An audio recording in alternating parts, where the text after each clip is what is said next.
और अगली बड़ी खबर बीकानेर के श्री डूंगरगढ़ से, जहां गायब छात्रा को पुलिस ने दस्तयाब कर लिया है। पुलिस ने इस छात्रा को चेन्नई से दस्तयाब किया है। आपको बता दें, कई दिनों से ये छात्रा गायब चल रही थी और लगातार इसकी मॉनिटरिंग की जा रही थी। सिम के आधार पर देखा जा रहा था कि कहां से कहां की ओर यात्रा चल रही है। और अब श्री डूंगरगढ़ में पुलिस ने इस छात्रा को दस्तयाब कर लिया है, पकड़ लिया गया है। चेन्नई में मिली ये छात्रा, गायब छात्रा को पुलिस ने दस्तयाब कर लिया। आपको बता दें, इस तरह की बात सामने आ रही थी कि टीचर ने इसका ब्रेन वॉश किया था और उसके बाद से लापता चल रही थी, लेकिन पुलिस ने इसे चेन्नई से दस्तयाब कर लिया है। लगातार परिजन इस बात का आरोप लगा रहे थे कि जब उसके सिम से उसकी लोकेशन ट्रैक हो रही है तो अब तक इसे क्यों नहीं पकड़ा जा सका है, लेकिन अब पुलिस ने इस छात्रा को चेन्नई से दस्तयाब कर लिया है। आपको बता दें, कई दिनों से लापता चल रही थी ये छात्रा और इसके टीचर के ऊपर ब्रेन वॉशिंग का आरोप लगा हुआ था।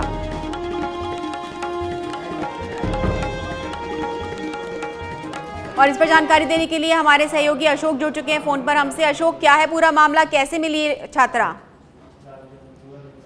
जी, मैं बताना चाहूंगा कि पिछले 5 दिनों से है वो छात्रा जो है वो स्कूल के लिए निकली थी और गायब थी, और अभी अभी जानकारी मिली है कि वो चेन्नई से दस्तयाब कर ली गई है।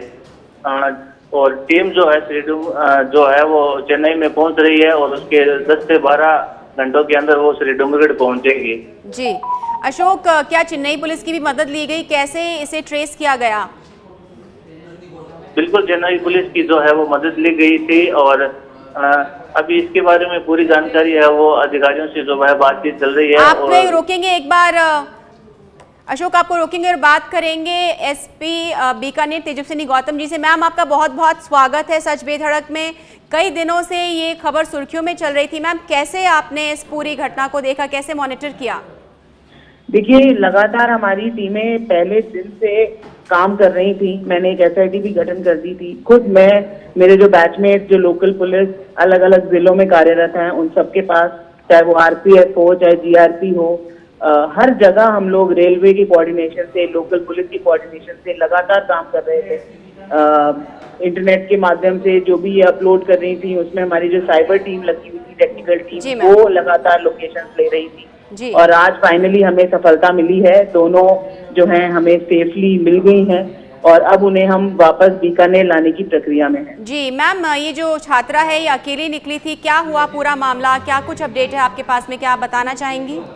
देखिए मैम, अभी तो हमने इनको रिकवर किया और अभी हमारी पहली प्राथमिकता है कि दोनों सेफली बीकानेर वापस आ जाएं। उसके बाद इनसे अनुसंधान होगा, क्या कारण थे, क्या थे, कोई जो भी इसमें इश्यूज आएंगे उसके बाद अनुसंधान से ही हम आपको क्लियर कर पाएंगे। चलिए मैम, हमसे बात करने के लिए बहुत बहुत धन्यवाद आपका। ये थी बीकानेर एसपी तेजस्विनी गौतम हमारे साथ, जिन्होंने बताया कि रिकवर कर लिया गया है और अब कुछ घंटों में ये छात्रा श्री डूंगरगढ़ वापस पहुंच जाएगी और तब अनुसंधान किया जाएगा और जानकारी ली जाएगी कि किस तरह से ये गायब हुई, किसका हाथ था इनको गायब करने के लिए, किस तरह से इनका ब्रेन वॉश किया गया।